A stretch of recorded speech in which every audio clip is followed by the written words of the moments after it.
Donc sixième.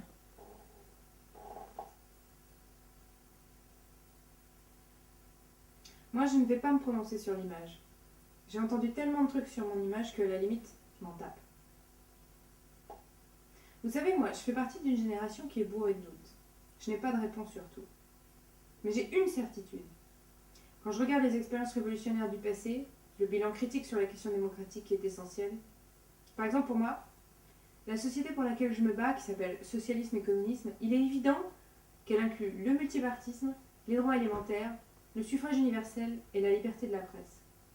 La question qui s'est posée au Chili, c'était il y a longtemps, en 73-74. C'était toute la question. Tout le monde savait qu'il y aurait le coup d'état de Pinochet. Tout le monde le savait.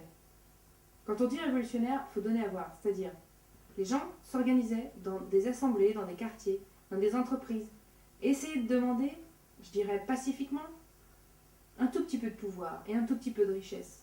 Et l'exemple historique, puisqu'on en parle, c'est aussi de comprendre qu'à chaque fois que le peuple a demandé pacifiquement et légitimement, il s'est en général fait écraser.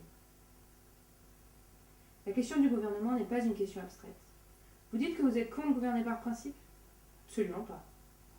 Pour moi, c'est pas un débat abstrait. Le problème, c'est de savoir quelle politique. Alors moi, quand on me dit « tu es hors de la réalité du pouvoir actuel », je l'assume complètement. Mais je retourne le compliment. À ceux qui sont dans cette réalité depuis 25 ans, est-ce qu'ils connaissent la réalité quotidienne de millions de personnes ? Je suis pas sûre.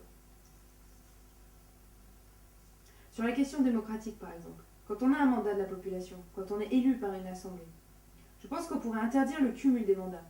Il n'y a pas de raison qu'on fasse au cours de sa vie plus de 2 ou 3 mandats, et une fois qu'on les a faits, on doit retourner au boulot. C'est précisément pour que la démocratie et les mandats soient partagés et qu'un jour, à l'Assemblée nationale, il y ait des Noirs, des Arabes, des ouvriers et des femmes, par exemple. Et quand on fait ce mandat-là, je ne vois pas pourquoi on gagne plus que ceux qu'on est censé représenter. C'est-à-dire le salaire moyen de la population. Pour la simple raison qu'il y a des gens qui vivent de la politique, et là, c'est toute la différence. Peut-être qu'au niveau du verbiage, je ne suis pas parfait. Mais je voudrais dire, c'est une chose. La politique ne doit pas devenir un job.